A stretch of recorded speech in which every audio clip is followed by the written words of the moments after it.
We're in a warehouse, right? This is the nicest warehouse I've ever been in. And I've been in a lot of warehouses. What does that mean? I don't know. All right. This chair. All right, well, let's keep the show rolling. For your next talent is a poet coming in hot from Colorado. Just kidding. You're from Colorado. I'm from here. You're from here, Well, but you're Nashville. visiting from Colorado. Woo! Let's hear it for Colorado! Higher population! They need some love, right? What's Colorado known for? Hiking? That's right. Legal weed. Rocks? Legal weed. Never mind. Give it up for Colorado once again. Can you guys believe Ohio beat Tennessee? What is happening? All right. Well, your next performer, right? Andrew, it's you, right? It's me. Okay, then where did I get Colorado from? From him. From him. And I'm Andrew as well. And you're Andrew as well. Confusing. Wow, you guys, we will get down to the bottom of this mystery once and for all. Maybe they're clones? Like one was left out in the sun and the other one lived inside all this life. He's gonna get One me was so checked over bad. the heater in the bathroom. Alright. Feel free, you can roast me when I Alright, okay, so your next performer is an author, editor, an educator, and meanderer. Oh. He went on a hike today. He's written 2 books of poems. His second book has accolades all over. What happened to your first book? Oh no. He's the founder and editor of PoemOfTheWeek.com. Please put your hands together. Please put your hands together. Put your feet together, make the sound of a giraffe, and welcome Andrew McFadyen-Ketchum. Not that Andrew.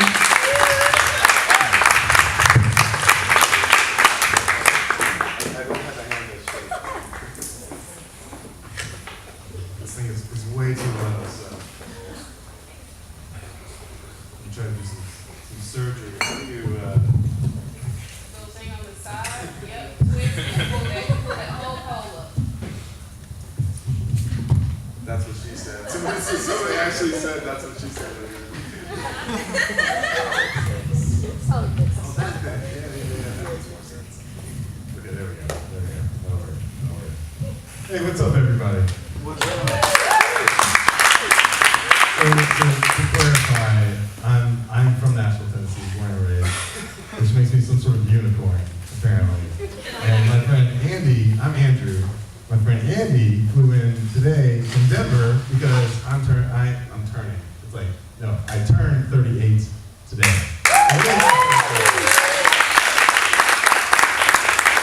So we've solved the mystery. Oh, thank you. Unexpected extra applause. Like, I love it. Okay, so this is my first book. This is what happened to us right here. And it's been around for 5 years or so now. I'm gonna read a poem from it, and then I'm gonna read a couple of 3 new poems. I'm gonna read them off my iPhone, which is like the most lame thing you can possibly do, but it's like the only form I have it. You understand me. I don't have a printer anymore. Who does? But hey. Thank you so much for singing for us. It was a nice beginning to the evening. Thank you very much. Give her one more round of applause. Thank you so much. Okay, this is the word damn and the word God. Who knows what strung those 2 words together on my tongue? The summer crisp and then across the alley. All those long June hours we tiptoed the rusted out railroad, begging for the vibration of approaching freight, or playing Yahtzee, camped out in the dome tent pitched in his backyard, searching in the numbers for any sign of first life. But my money's on the afternoon I stepped into a lining bee's hive, mid-stride catching a touchdown spiral with time running out. They're home woven among the roots of Chris's peach tree. For weeks thereafter, St. Anne's across the street called, "Repent, repent." I, the kid who stormed the neighborhood in escape of bees, crying countless curses, every inch of my body scorched, a hymnal of goddams tucked between bicep and bird chest. Chris's father poured 2 gallons of gasoline on that construct of whispers, and my father let me watch him drop a lit match into the earth from our high kitchen window. That night, Chris gave me a mason jar of dead miners crawled up like little spiders ripped out from under the couch, and all night I dreamt of the mason's magic, bees rising on invisible spindles in the grass in that pause between time and conflagration. But my mother decided that it was Chris, who through the darkness of a few nights later she heard screaming "God damns" with each strike of the father's leather across the son's back. I cried when my father told me I no longer could play with Chris, and he wept when I said that Chris is the only friend I have. Chris, who cut a carp a day later, his prize strung up by an arm's-thick tree branch to its breathers. Chris, who liked to strum the testicles of his pit bull Rex, who was mean as hell, kept chained to a sycamore by the alley between our yards, but when Chris was around, would turn into the sweetest of things.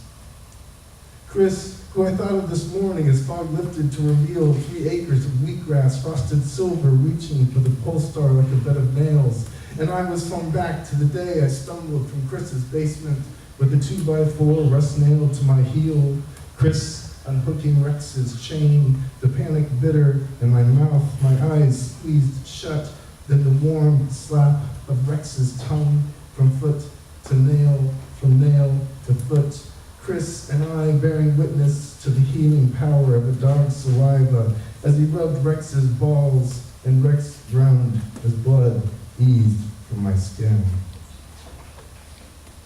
He and his father moved late that fall, chasing factories deep south, and now Chris lives in that place where everything seems true. Some say his father took to Evan Williams. Some say Chris simply became what he already was. And I wish I could say I've run into him in line at the DMV or at some bar I've come to for the dancing. And there's Chris, stitched into fishnets, neon strobes like moons in his vinyl knee-highs, eyes shadow thick as clay, the entire tread. Wish I could say we've laughed over beers and told old stories, slapped one another on the back and argued over the tab. But Chris's father didn't bother to clean the boating knife sequined from yet another Sunday, an arquebus lake, 3 largemouth reserved on their bed of ice, Rex outside howling. And now I wonder if this explains that summer of goddamn Chris yowled down all of those dreary railroad miles. How he always knew at the splits which curves turned toward the switchyard and which paved the path to Tennessee's Jerusalem. So glory be to the goddams, he cried, all those hours it takes a knife to the gut to kill a man. Goddams to the hours it must have taken Chris to die. Goddams to the carp we never caught, to the knife destined for Chris's gut.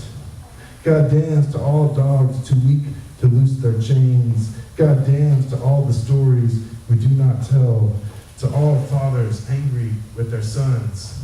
Goddamn. If I could, I'd take Chris in my arms. I'd get down with the grit and linoleum and patch that rift of skin with my tongue. I'd hold the boy drunk between 2 lives. I'd freeze ourselves and wait for the sculptor who fools greatness of a stone, our 2 bodies draped one into the other, the word damn and the word God.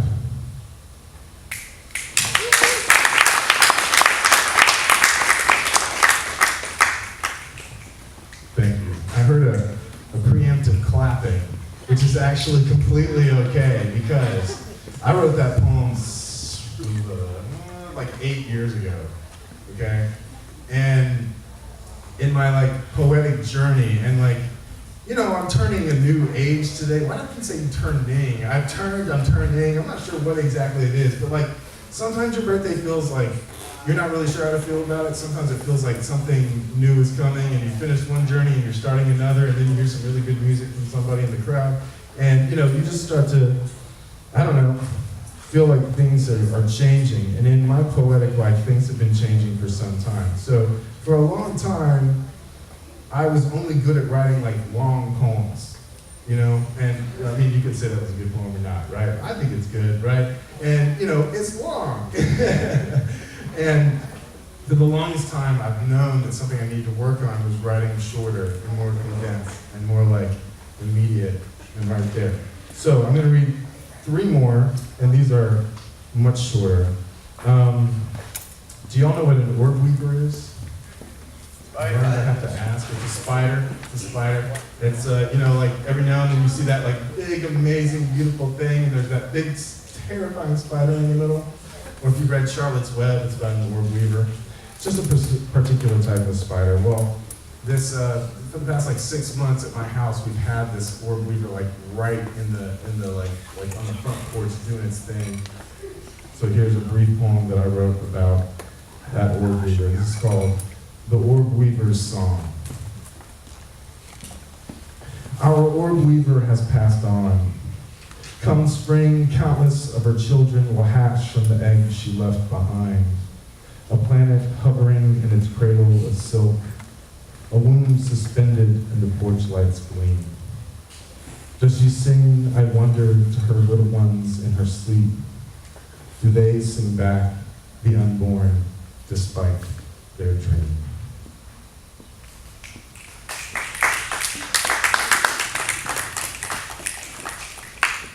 So much shorter, you know. It's fun. It's like really fun because you can walk around in the world and like be working on a 7-line poem, and every little thing that happens to you somehow informs that poem, and you can work on it, and tinker, and it's not this huge thing. So beginnings of journeys, ends of journeys, whatever. I was married for a decade exactly. So like I got the divorce exactly on the 10-year. Yeah.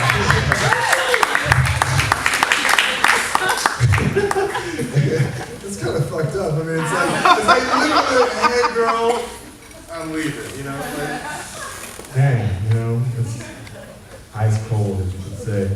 And it's been a rough time. Anybody in here had a divorce in their life? You're the only one. Everybody else is you're okay. All right. I know there are more of you. It's hard.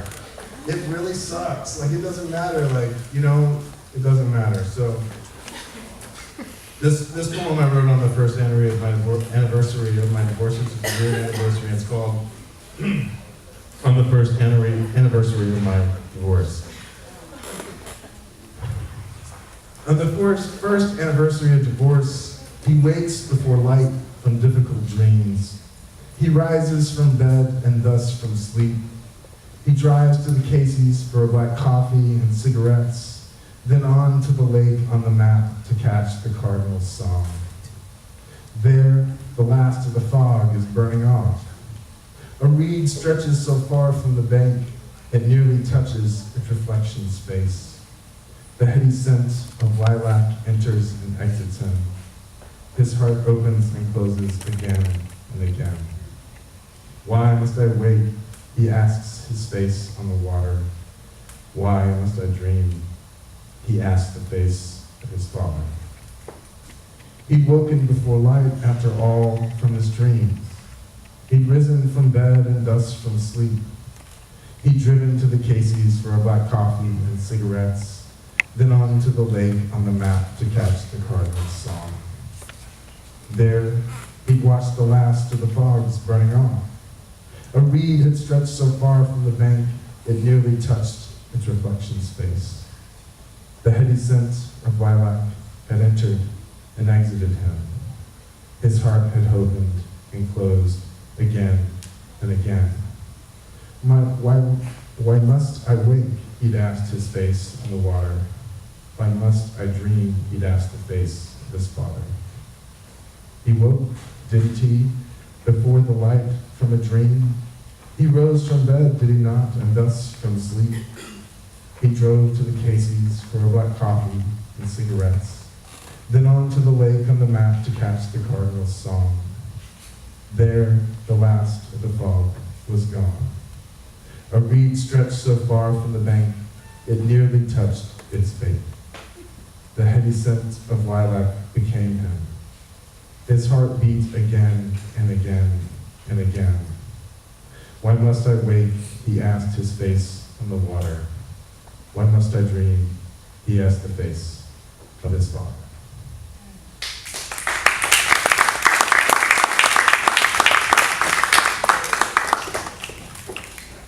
Okay, and one more on this journey to write smaller, which probably has something to do with my own personal size. You know, I'm like a big person. Cut me some slack. Okay, and again, thank you for having me. I'm super excited to enjoy the rest of the evening. This is On Earth. If the dead don't know how on earth to live, how on earth can the living? Mistakes stack up like nights. We get in over our heads whether or not we truly love the ones we're with. No one asks to be dropped into the glass like this. We do not rehearse our deliveries, yet are delivered nonetheless into these thin-skinned vessels we call the self, in which we love and lose and love again. And must trust the stars are fixed in the ether despite our first fevers, our mothers either wringing their hands through the night or trusting our illness burns brightly, yes, but nowhere near as bright as us. Thank you very much.